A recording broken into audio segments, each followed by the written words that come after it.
Subscribe to our YouTube channel and press the bell icon to get the latest updates.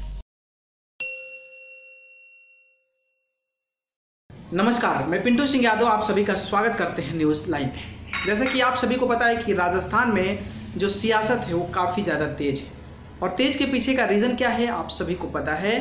और जिसको नहीं पता है उनको मैं बता दूं कि राजस्थान में जिस तरीके से अशोक गहलोत के साथ मिलकर सरकार बनाने वाले यानी कि सचिन पायलट, जिनका कि चुनाव में भी काफ़ी अहम योगदान था और वही जो थे वो मुख्यमंत्री पद के दावेदार थे, लेकिन वो अपने 18 विधायकों के साथ गुड़गांव में शिफ्ट हो गए थे, जिसके बाद से अशोक गहलोत सरकार की मुश्किलें बढ़ गई कि कहीं ये 19 जो विधायक हैं वो बगावत ना कर लें और बगावत करने के बाद उनकी जो सरकार है वो अल्पमत में आ जाएगी और अल्पमत में आने के बाद अगर विधानसभा में बहुमत सिद्ध करने की बात आती है तो फिर वहाँ से मुश्किलें बढ़ सकती है।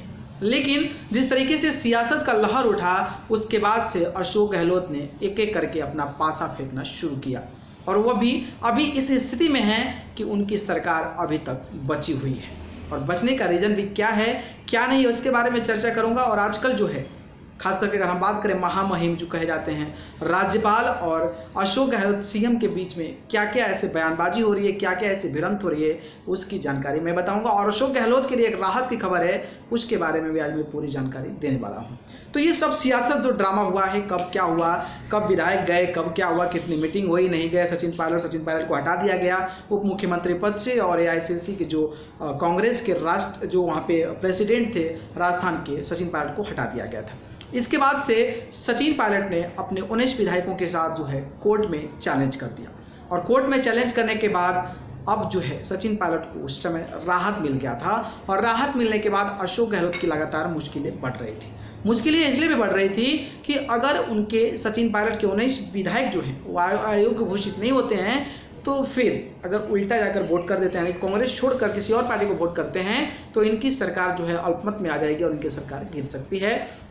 इसको लेकर अशोक गहलोत ने स्पीकर को कहने के लिए यानी कि नोटिस भेजने के लिए बोला कि उनके जो विधायक हैं सचिन पायलट के गुट के साथ जो हैं उनको आप नोटिस भेजिए और अगर वो आते हैं तो ठीक है और नहीं आते हैं तो उनको आयोग घोषित कर दीजिए। जिसको लेकर सचिन पायलट ने चैलेंज कर दिया था और सचिन पायलट इस पर अब जीतते नजर आ रहे हैं।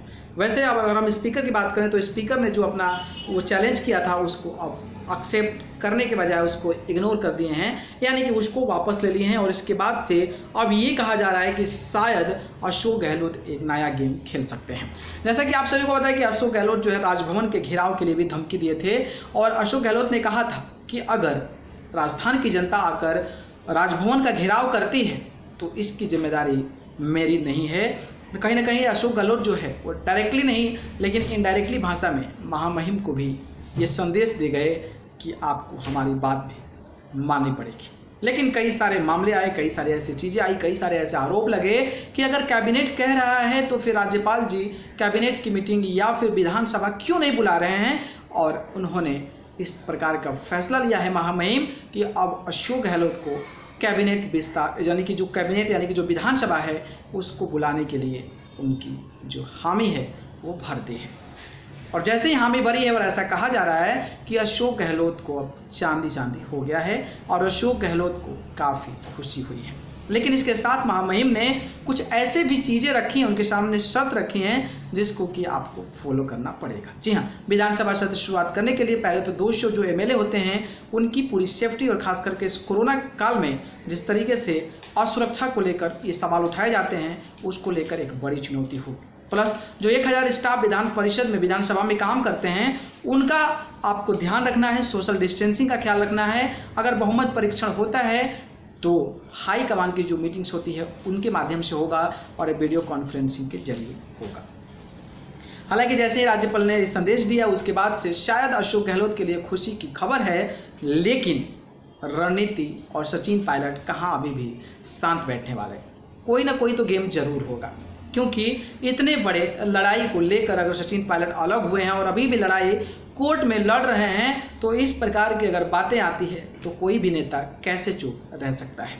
अब देखना यह दिलचस्प होगा कि क्या अशोक गहलोत कोई और रणनीति खेलकर अपनी सरकार को बचा पाते हैं या फिर सचिन पायलट का नया दाव अशोक गहलोत के मंसूबे पर पानी फेर देता है। ये देखना बेहद दिलचस्प होगा। आपकी क्या राय है? अगर आप वीडियो देख रहे हैं तो आप जरूर बताइए कि क्या अशोक गहलोत जो है बहुमत परीक्षण को साबित करके सफल हो पाएंगे या फिर सचिन पायलट का कुछ अलग प्लान है उसमें वो सफल हो जाएंगे। आपकी क्या राय है, क्या विचार है, क्या कमेंट है, कमेंट बॉक्स में जरूर बताएं। अगर वीडियो पसंद आए तो इसको लाइक कमेंट शेयर करें और चैनल को पसंद करते हैं तो सब्सक्राइब कर जरूर।